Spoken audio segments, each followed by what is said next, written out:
Hey guys, before we begin, I just want to give a quick word to all you habitually political and judgmentally correct keyboard barbarians out there. You know who you are. In the beginning of this video, I habitually call this thing, it's my knee-jerk reaction to refer to any two-jet carburetor, a Rochester, as a 2GC. There are 2Gs, which is the manual choke. 2GCs have the automatic choke assembly on here, and then this in fact is the 2GV with the vacuum diaphragm, and the bimetallic spring would have been in the intake manifold. I know the difference, but you know, go ahead, have fun with it. Maybe it gives you fulfillment. Do your stuff. Well, hello again guys, thank you so much for joining me. As promised, we are going to go through Rochester 2G carburetor. As stated in a previous video, I'm pretty sure this is off a mid-60s 283 out of an Impala. Just your basic carburetor. I can't narrow down the exact number because I don't have the tag. I mean, we could get close and guess, but doesn't really matter.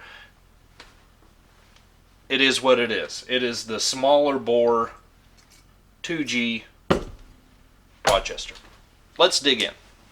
Now typically I will use a standard high-grade kit like this one. However, this one, even though I had it, it has been opened and I'm not too sure what's missing. Maybe the base gasket or something was scavenged out of here. That's a 212D. So just I found a great deal on these walkers, made in US also, 15289C. However, if you want the book of instructions, doesn't seem to be one included, so that is what it is. I also ordered a walker 101-415. Actually, it has WAL 101. Our little dash pot vacuum pull-off thingy. So we got that. This one has been replaced. It's got the standard logo on it. And not that it pertains to this video too much, but for the sake of our 81 Chevy pickup application, I got a stud for the throttle cable. This is more or less an experimental project to see if I like the power, the fuel economy, the efficiency, so forth, of this 2GC going on our 292 project engine. So, yeah, I want to clean it up and make it look nice, but it's just not. I'm not sure if this is what I'm going to stick with, and long term, I have bigger plans. So whether or not those are realized, I don't know. I just want to make it clear that I do have the facility, I do have the products, like to make our levers. I could redo those in zinc in the gold cad plating and so forth. Caught him. But on this project, clean and fresh is going to be good enough. Alright, I want to remove our old choke pull off here, spread those tabs apart. Maybe too big. Get our little clip off the rod.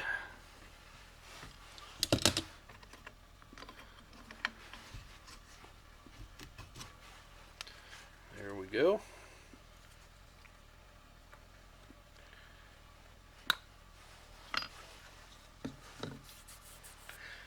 And we can pull that lever off while we're at it.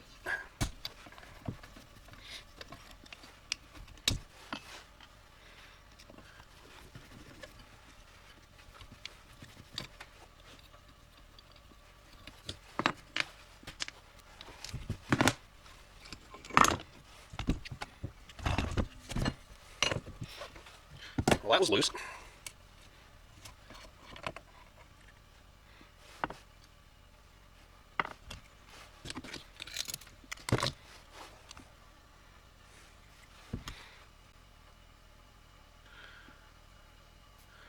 Threads look pretty good, which is always a blessing on these things. I don't know if you can hear my ultrasonic cleaner boiling up behind me there. Trying to give that plenty of time to heat up for us. Alright, take that screw out.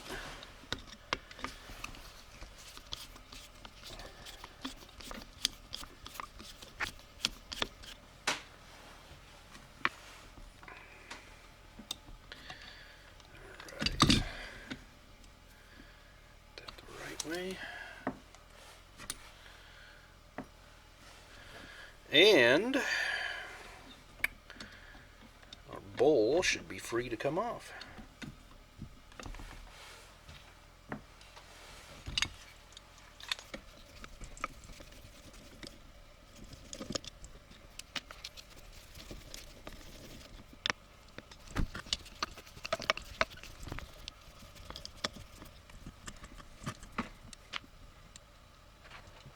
Why?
It's our power valve.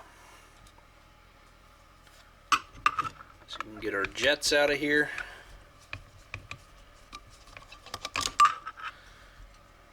One jet.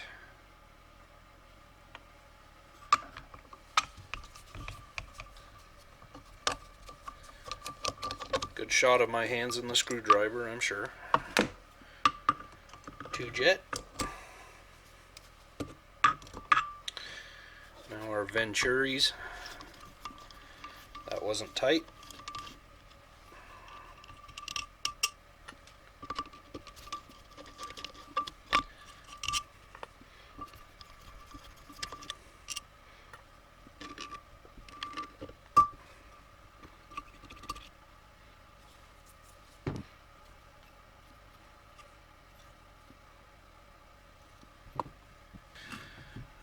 If I can turn you so you can see here, we got our retainer for our check ball. There we go. That looks brand new.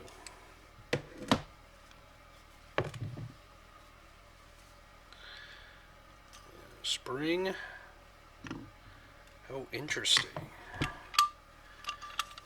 And the ball.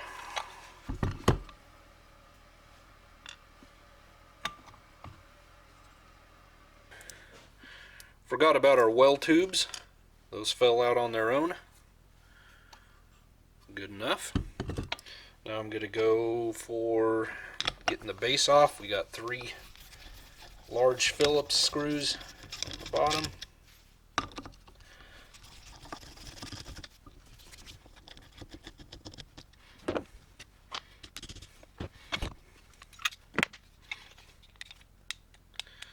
That feels absolutely terrible. Well, is it all in the lever? Yeah, it's all on the lever on this end. So we can probably ping that over, peen it over and tighten that up a little bit. Otherwise, these plates are riveted on. I don't think I need to remove them otherwise. Let's get our adjustment screws out here.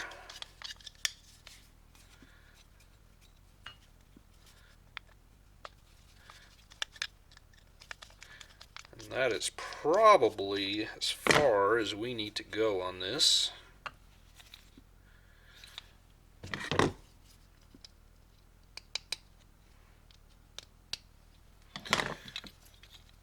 See, we have some Chevy orange here, so all right.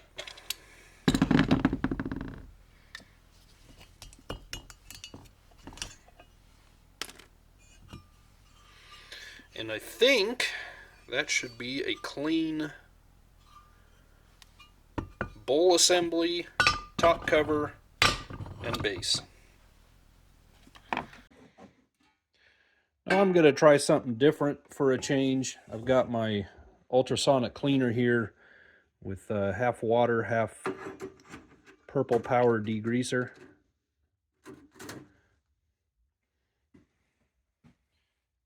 That stuff. And we're just gonna boil these things down. I think I need a bigger cleaner. Give that a shot. I'll have to put my top cover in separately.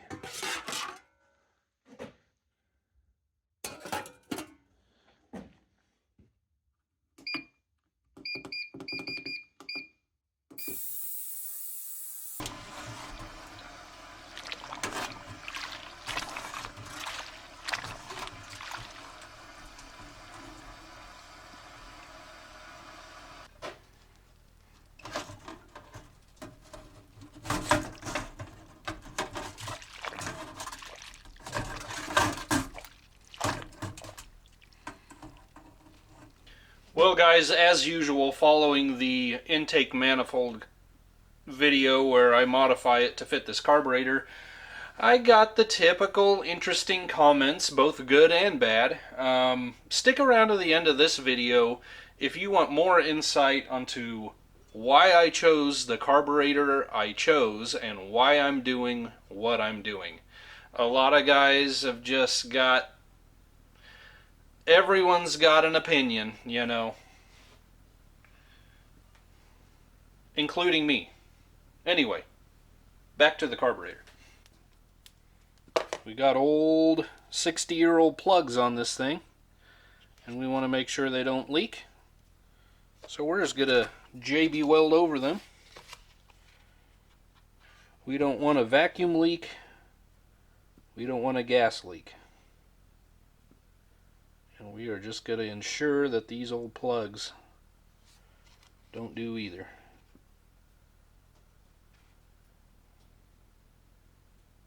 Typical carburetor kit, you know, you get a few options, which is a great thing. And I've actually pulled the gaskets out that I need, the 3 primary gaskets there for rebuilding. Now, I just covered the base. You know, we had to clean this thing up.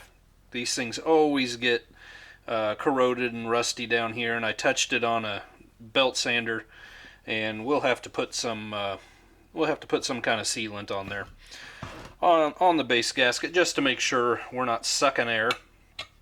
I I went ahead and painted just everything. Once again, I'm not trying to do a full-blown factory correct restoration here with the CAD and everything.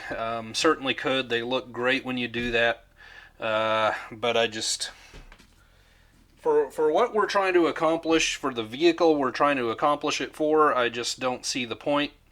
Now, if you're running one of these old school 60s carburetors like we are, and it's going into an 80s pickup, you're going to have to find an answer for the throttle linkage problem. The old school using the rods, you know, and then the 80s style using the cable.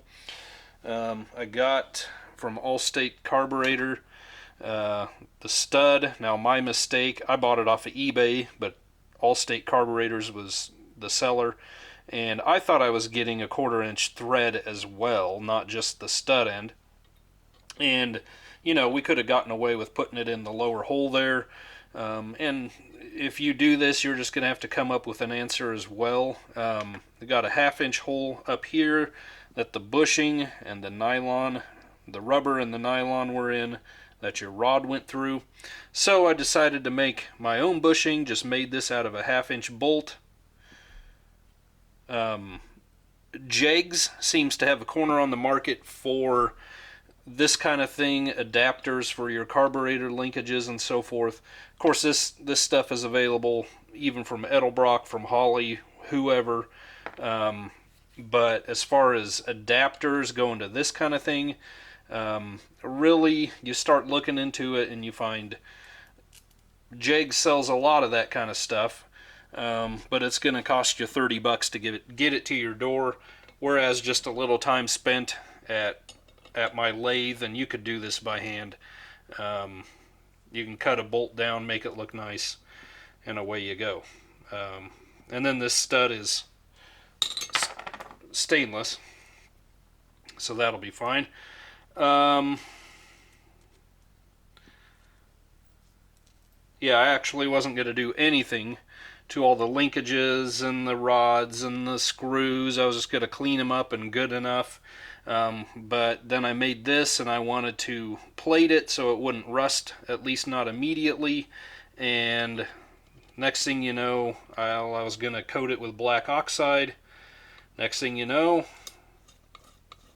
I'm refinishing everything in black oxide. So that's why that's all looking like that. But there's our answer to get to our 80s throttle cable. So I'll grab a wrench and tighten that up. Not even sure what it is.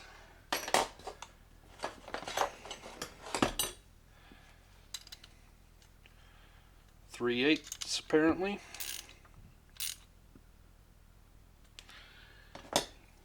So that'll be fine. That ought to do the trick. I still have wet JB Weld going on here, but that's okay. Pretty sure we can live with it.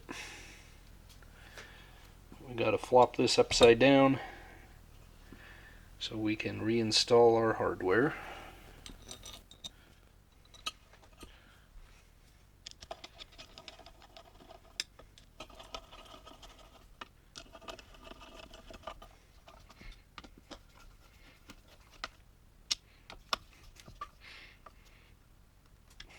I'm going to put our squirter pump system together here.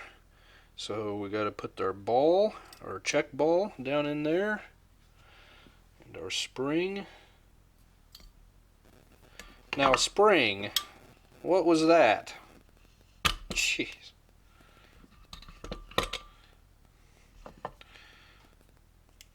Apparently I need some help. Just go in there. Okay. And our little T retainer.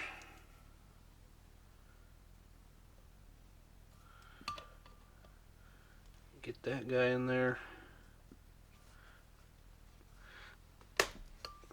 Alright.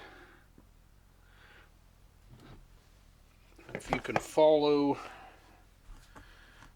grab this pick here, follow. I got the JB Weld. The passage down where the pump is, and you can see there's a molded wall here, and you follow that, and that goes right towards that ball. So that's where it psh, that's where it psh at. Then once we have the venturi on there, you can see we have this little passageway right there that goes up into here, and then that is your squirter action when you pump the throttle, pump the gas. You know, that's just how that's doing the thing there. You probably know all that, but some may not. Whoa, what's with this gasket? That's kind of tight fit.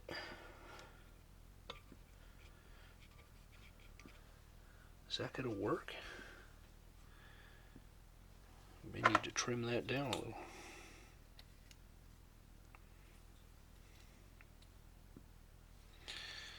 You sneak just a little bit of width off of that thing. There we go.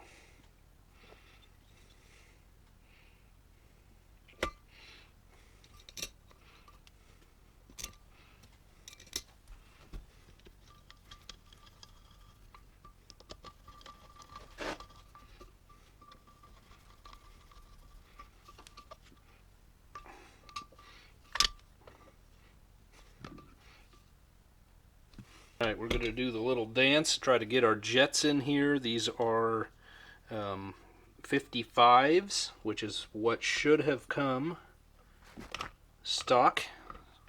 I hope my hat isn't getting in the way. Stock on the 283 that I believe this is out of. Again, I don't know if I've mentioned it. This has kind of been a long process.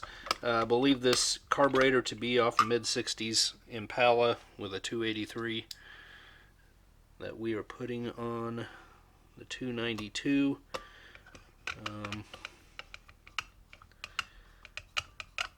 So this jet size should be just okay. Get our power valve, got a new gasket on there from the kit.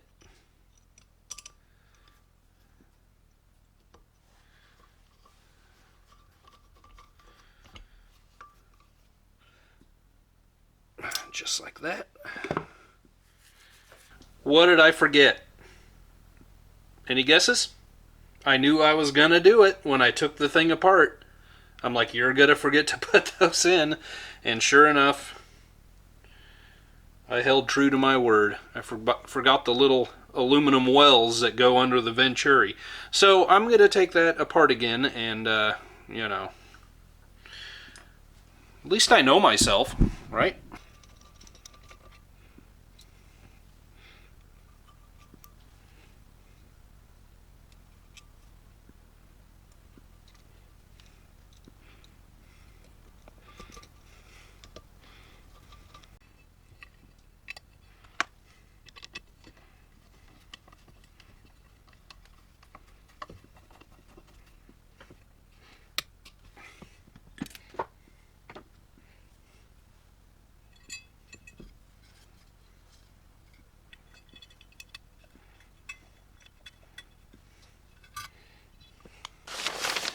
Okay, we're assuming a bit, but that's all we can do. Like I say, mid-60s, 283 most likely. You have all these carb numbers that encompasses just that application. So our float level, we need to follow figure B and D for level and drop. No matter what, it's 3/4 for the float level and most likely 1 3/4 for the float drop.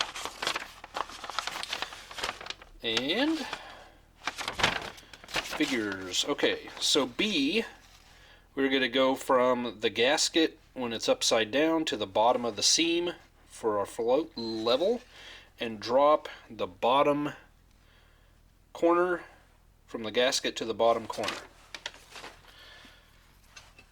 I already set this, but my card ran out of memory, so I had to, well, so here we are. It's already set, but unless things have changed, which they most certainly have. What happened? Wow, well, I guess I get to do it with you here. Our float level is way off, so we're going to bend this. You want to bend right here for your float level.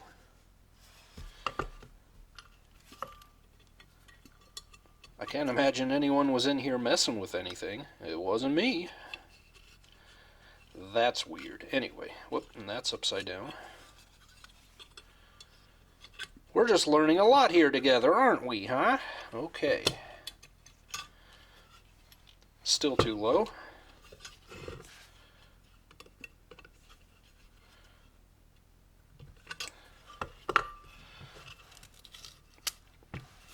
Still looks too low.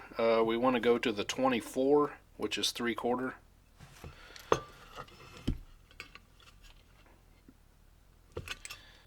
What happened to this thing? That is strange. Unless it happened when I was putting the air cleaner piece in there.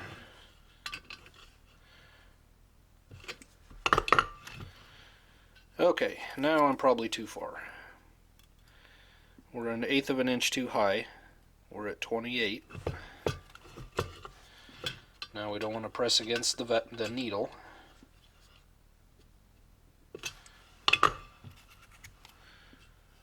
Okay, we're at 24 to the bottom of the soldered seam there.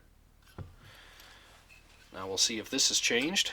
Turn it upside down, and we want to go to this corner here to 1 3/4 from the gasket.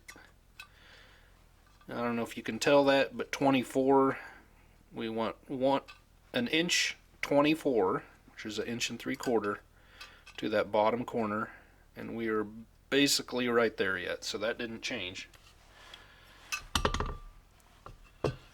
So, our adjustment is set. Snap our gasket on a little bit better here. Get our pump in place.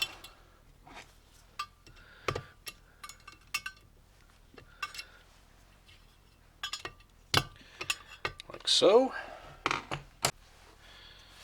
I want to get our go-go juice pump here changed out.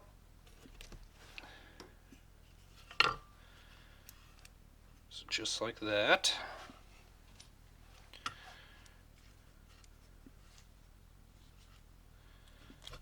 Take the tension off.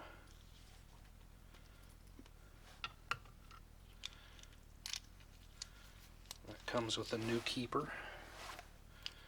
Don't think there's anything wrong with the old one, but we'll use it. Just like that.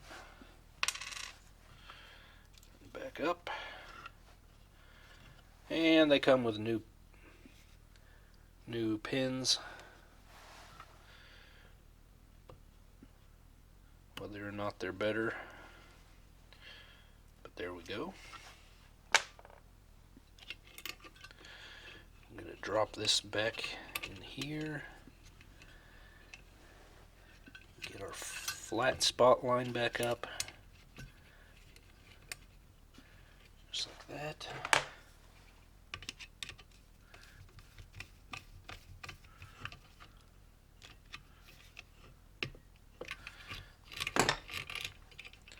So if you should confuse yourself, which happens so often to me, when you're looking at the air horn right side up,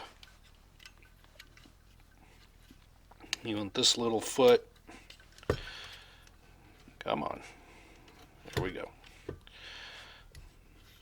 These two flat spots, so to speak, touching each other there, and then this little dog here on the right side of the pin, and that'll gain you access to your screws down in there. Now we're going to slide this down in there. You want these little stamp dimples towards you when you're looking at it from the bottom. Slide that down in there.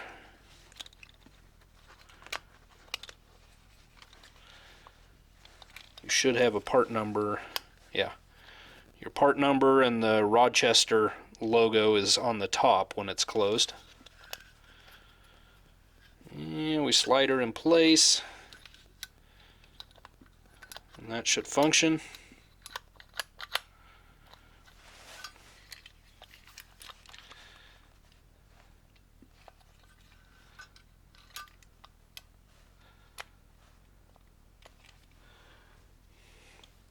We got our tiny screws. I'm going to go get some thread lock and run those in, and then I'll put this back together again.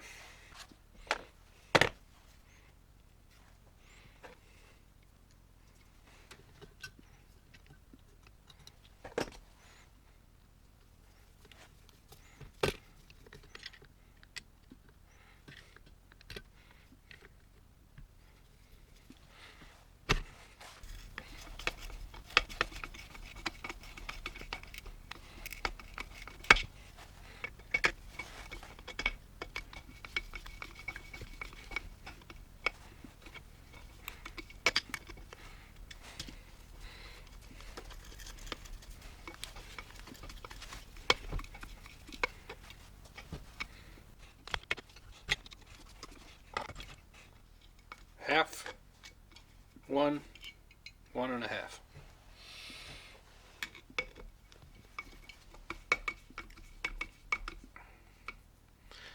Half, one and a half.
My apologies for my insanely dry hands.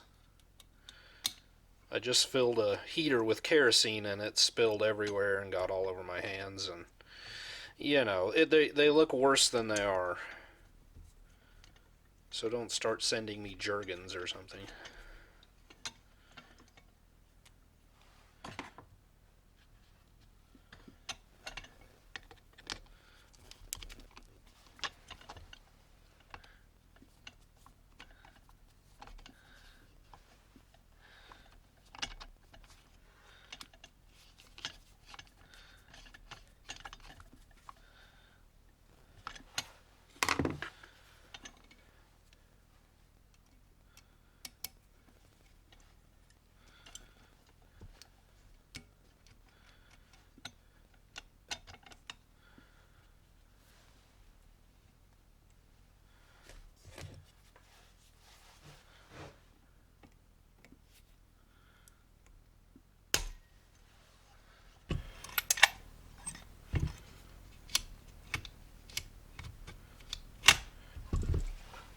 Haven't decided yet what I'm going to do with the filter. This is the old one. Whether I'm just going to get the same thing, I may. If so, gasket goes in there. This one had a metal gasket on it, which the kit comes with. It's also got a fiber gasket. You see they had Teflon around the threads anyway, so we know it was leaking. Whether or not that's because this metal gasket was shot, probably. Anyway, I may run, very likely I will run an inline gasket in the fuel line anyway, so, you know, do I really need to do the sintered one? So, anyway, put our stud back on here, and that's not the right wrench, and we will make those decisions later. I did realize the other thing I forgot, not too surprising, was the little clip for the needle to travel along with the float. Not a big deal. You see them in carburetors all the time missing, and they function just fine. You know, you have fuel pump pressure behind it anyway, so the needle's going to open, and the float's gonna shut it off. There's just really nowhere for it to go. So in my opinion, the fact that I forgot that isn't an emergency. So there we go. Very quick and dirty. Well, not so dirty anymore, but very quick rebuild on our 2-jet. Okay, so the last thing that you really need to concern yourself about with the rebuild is all of the adjustments that can be done on a carburetor. Even among, again, these 2 jets, there were so many variants that isn't really worth me going over anything. And can I go over much at all with you? In fact, no, I can't. The idle vent adjustment, ours is capped off on this carburetor. Auto choke adjustment, we don't have it. Choke coil rod adjustment, that would go to the bimetallic spring in the intake manifold that this came off of. I do want to get something like that figured out, but I don't have an application. This is not applicable. That one is. This one is not. I don't think that one is either. So, you know, there's just very little I could actually do with you here on camera to show you, and most likely it is okay.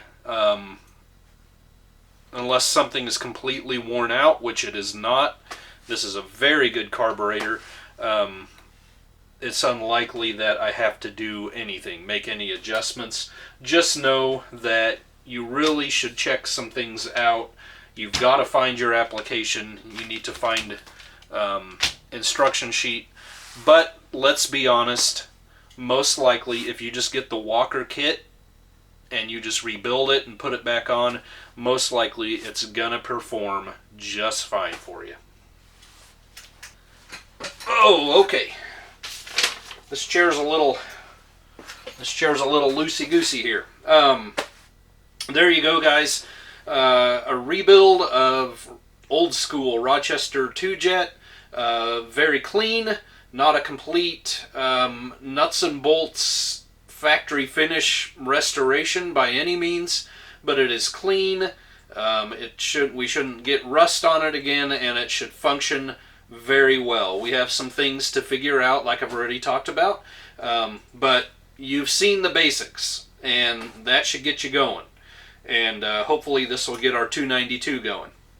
Speaking of that, I said I would respond to some of the comments from the intake manifold video.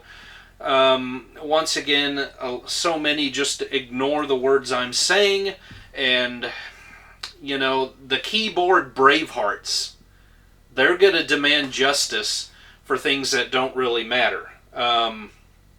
It is very obvious to me that you can put a bigger carburetor on an engine, any given engine, and it's going to run, and run well. For those Main Street warriors who want to put big carbs on little engines and go fast, that's very obvious. I understand you can put 3 of these on a 283 and it would run, which means I could put 3 of these on our 292 and it would run. I understand that completely. However, I'm more after what manufacturer engineers were after. I want comfort, good drivability, and fuel economy, as well as trying to achieve some level of increased power. Okay? I'm not interested in putting the biggest carburetor I can get away with on any given engine in this particular case, and seeing how fast it goes. This thing's already going to struggle as it is with fuel economy, right? I don't need to add to it. So my whole point, and I thought I did well enough explaining that to begin with in that intake manifold video, my whole point was using parts I had, the 1-barrel intake, and seeing if I could modify it to get more power. I think I just spit a little more power out of slightly bigger carburetor. That was the whole point. Using what I had, getting more power, which is what I'm doing. And once again, like I said there, I don't always do things like so many of you do things. So many of you think if you're swapping out carburetors, you're going to go big or go home. That's not what I'm doing in this case. Now, I've done that on other cars, and it's been enjoyable. But you have to admit, it does not help the fuel economy. It does not necessarily help the drivability, especially in cold weather. There are many pros and cons to that situation. I understand you can do it, but that's not what I'm after. I hope that makes sense. Then a lot of guys started coming after me with the formulas for choosing the right carbs and trying to prove through that I could get away with a much bigger carb. Well, once again, I don't need formulas. It's already a proven fact you can put a bigger carburetor on any given engine. But if you want to do it, so that's your cubic inch times the max RPM that you expect times your volumetric efficiency over 3, 4, 5, 6, and that equals the CFM carburetor, theoretical CFM carburetor that you should put on any given engine. So 292 times a generous 4,000 RPMs, that should give us, the higher we go, the bigger the carburetor. I really doubt I would ever get near 4,000 RPMs, but for the sake of the argument, let's go there. Times, I put 85% volumetric efficiency. Once again, it's doubtful it's even that good, being a stock 292. Over 3, 4, 5, 6, that comes to 287 CFM, and this small bore Rochester 2-jet is roughly 280. So we are right there. Even being generous with some of those values, we are right there where we need to be. So I'm not sure if I'm even getting this recorded because my it looks like my camera card is out of time, so I'm just going to say there you go, guys. Thank you for watching. God bless. We'll see you on the next one, and we will hopefully see you very soon when we put this on the engine. Bye-bye.